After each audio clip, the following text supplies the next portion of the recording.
E aí, pessoal, vamos começar aqui uma revisão. A avaliação será à tarde. Agora de manhã nós vamos aqui assistir essa gravação de tela. Quero que todo mundo assista para que vocês possam compreender o conteúdo de forma mais fácil, absorver um pouco, né? E fazer uma prova mais tranquila. Em seguida, gente, eu vou passar uma tarefinha com 5 questões. Vocês vão fazer e enviar para mim dar uma analisada, olhar se vocês estão. E essa atividade ela valerá um auxílio nos pontos que vocês tirarem na prova, né? Caso alguém ficar com nota muito baixa, a gente adiciona aí alguma coisa para ver se melhora a nota, certo? Facilitar a vida de vocês aí. A abdicação ao trono e a volta de Dom Pedro I para Portugal em 1831 agradaram as elites brasileiras. Porém, a sucessão ao trono tornou-se um grave problema, porque o filho dele tinha 5 anos, gente. Ele não tinha condição de governar. Então, começou um problema muito sério aqui no Brasil, um problema político que durou 9 anos. Foi 9 anos aqui no Brasil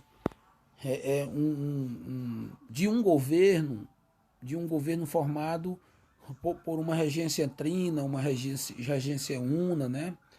Se eu não me engano, foram 3 regências, três grupos que lideraram. 3 anos, 2 anos, outro 4 anos, certo? Aliás, se eu não me engano, foi 4 regências.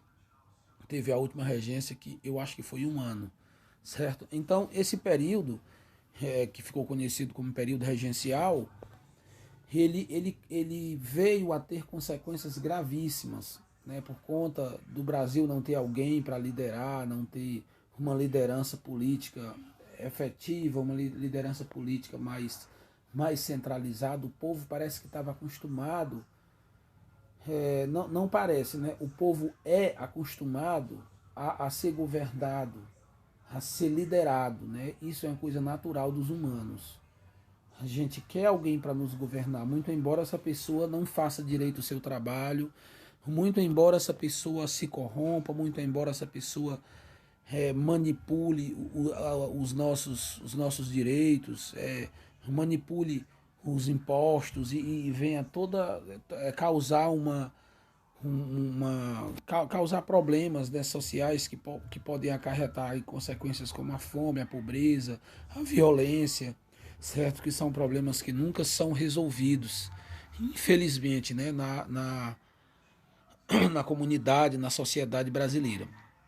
Então, esse período foi caracterizado por vários governos, né, não centralizando um poder ali no Rio de Janeiro, porque teve várias rebeliões em estados, né, que o povo procurava, através dessas rebeliões, a proclamação de uma república, fazendo com que o Brasil se tornasse um país independente, é, é, de império, certo? Com uma nova cara, com uma nova situação, né? Se tornasse independente dessas elites, desse povo que mandava, desmandava, que criavam leis e que só beneficiava a si próprio, né? Mas existia um grupo, que é a maioria, que estava do lado do governo, que gostava de ser liderado. Um grupo que, por um lado, existia uma parte que se beneficiava, né, com as fortunas do dinheiro arrecadado através de impostos, e por outro lado, tinha aquelas pessoas que, sem entender, gosta de ser liderado, né? Então, partindo para a próxima questão sobre a Guerra do Paraguai. Olha, gente, a Guerra do Paraguai foi uma guerra que causou muitos problemas no Paraguai. O Paraguai, gente, tem um rio, né? Nessa época tinha um rio chamado Rio da Prata, que esse rio dava acesso ao Oceano Atlântico, que servia para que o Paraguai escoasse toda a sua mercadoria para a Europa e o resto do mundo. Porém, esse rio ele corta também na Argentina e no Uruguai. E o Brasil estava se sentindo ameaçado com o crescimento de Portugal, assim como também Uruguai e Argentina. Mas parece que o país que estava se sentindo mais ameaçado com tudo isso era a Inglaterra, porque a Inglaterra queria manipular o comércio aqui na região e Paraguai seria uma ameaça para futuramente controlar o mercado internacional de produtos produzidos aqui nessa região. E o Paraguai iria crescer, se desenvolver, ia ser um concorrente, né, de monopólio da Inglaterra. Sabe-se que a Inglaterra teve uma influência muito grande nessa guerra. Essa tríplice aliança, gente, ela não era formada com a Inglaterra. A Inglaterra não lutou diretamente com a Inglaterra, ela financiou a guerra. Financiou a guerra para que os três países que formavam a Tríplice Aliança ele, eles tivessem como derrotar o Paraguai. Só para você ter uma ideia, a guerra durou 6 anos e foram três países, inclusive o Brasil, contra o Uruguai. Aliás, desculpa, contra o Paraguai. Então o Paraguai teve fogo aí para 6 anos. Mesmo os outros países recebendo auxílio financeiro, comidas, né, armas da Inglaterra. Gente, eu estou dando umas pausas aqui tomando um chazinho. Eu não estou aqui muito bem, estou tomando um chazinho.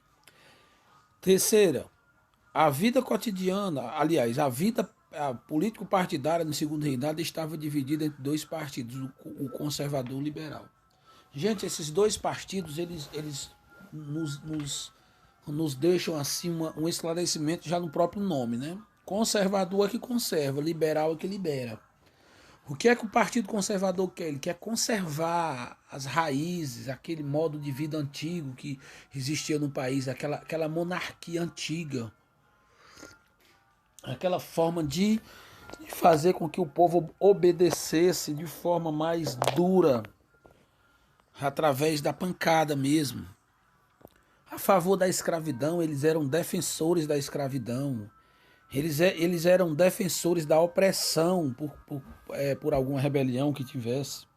Enquanto o Partido Liberal já era mais liberado, né? Liberava mais um pouco essas questões. Inclusive a libertação dos escravos, né? Inclusive a escravidão.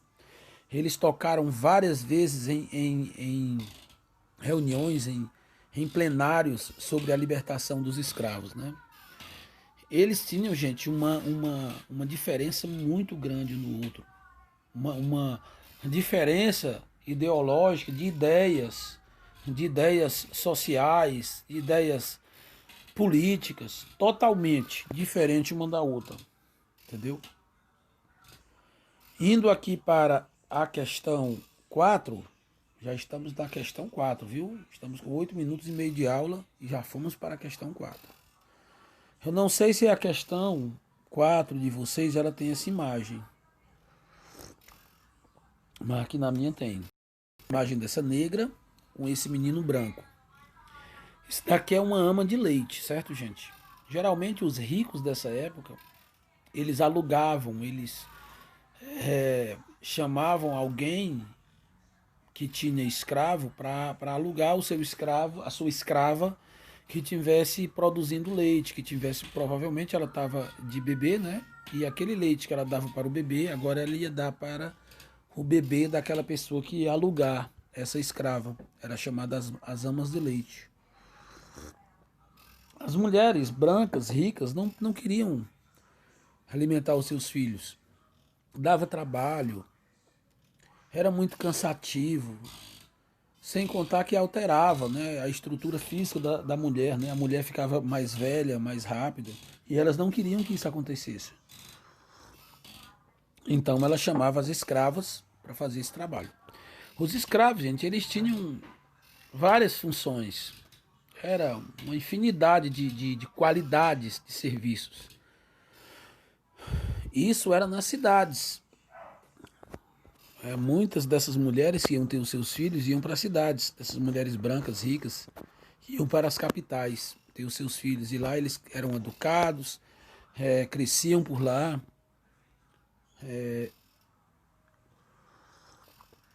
Fica entendido que a escravidão ela não se restringiu somente no campo, no meio rural, né? Ela não ficou restrita somente às fazendas. A escravidão não ficou restrita somente às grandes fazendas, mas nas capitais, nas casas, eram empregados domésticos, né? Empregadas domésticas que não tinham salário, né? Amas de leite, escravos de ganho, que é a próxima questão aqui, que a gente vai falar um pouco sobre escravo de ganho. Vamos pular aqui para essa questão. Vários tipos de função que o escravo tinha. Gente, escravo que trabalhava no porto. Onde era o porto? Era na capital. Aquele escravo que carregava os sacos de café na cabeça. Na época do açúcar, os sacos de açúcar.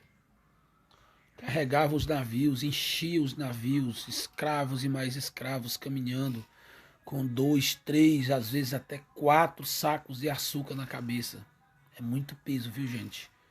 Saco de açúcar de 50 a 60 quilos, eles carregavam 200 quilos ou mais na cabeça, nas costas, para colocar dentro do navio. Caminhava às vezes 100 metros, 200 metros. Muitos escravos, gente, morriam enfadados e cansados de tanto trabalhar.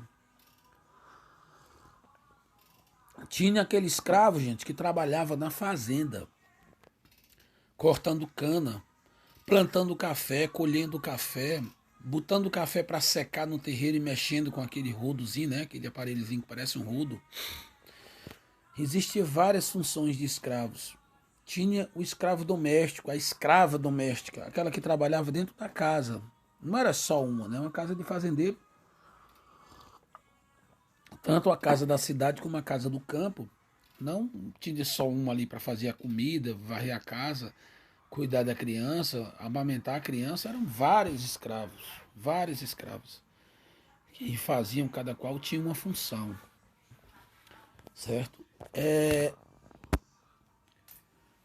Outro tipo de escravo, gente, muito conhecido, que eu gosto muito dessa parte de falar, porque eu acho muito interessante isso. Não que eu apoiasse, que eu apoie isso, né? Que os escravos fossem submetidos a isso, mas que eu acho interessante essa parte, né? Que é o escravo de ganho, né? O escravo de ganho, gente, eu acho que ele era o escravo mais feliz que existia nas fazendas, nas cidades, no campo. Em qualquer que fosse o local que esse escravo de ganho desenvolvesse o seu trabalho, eu acho que ele era mais feliz do que qualquer outro escravo. Porque o escravo de ganho era aquele escravo que saía de casa cedo para as feiras, para vender frutas que o seu dono tinha mandado ele vender. Esse escravo ele saía para vender tapioca, comidas, peixe, galinha, ovos e galinha. O que colocasse para ele vender, ele vendia nas feiras. Tinha o escravo de ganho, aquele que ia fazer um serviço para o vizinho. Às vezes ia fazer um mandado para outra pessoa. Ele recebia o dinheiro, trazia para casa e entregava ao dono dele. Quando eu digo que ele era feliz, é porque ele vivia, ele era mais feliz do que os outros escravos. Eu acredito assim, que ele se sentia mais liberto, gente. Um escravo de ganho, principalmente esses que iam para a feira, eles iam, andavam por onde eles queriam. E depois que eles andavam, conversavam com quem eles queriam, não tinha ninguém para fiscalizá-los, não tinha ninguém para ficar olhando eles ali, monitorando. Eles iam porque os donos deles confiavam neles. Então já era um escravo que já tinha um laço mais próximo com o seu dono do que os outros escravos que trabalhavam de forma compulsória, né? A chicote, a pancadas. Esse já era mais leve, mais suave a relação com o Senhor, né? Então, gente, nós temos aqui um videozinho de poucos minutos, bem menor do que os outros vídeos das outras salas, e agora a gente vai para a atividade, certo, gente? Então, valeu, pessoal.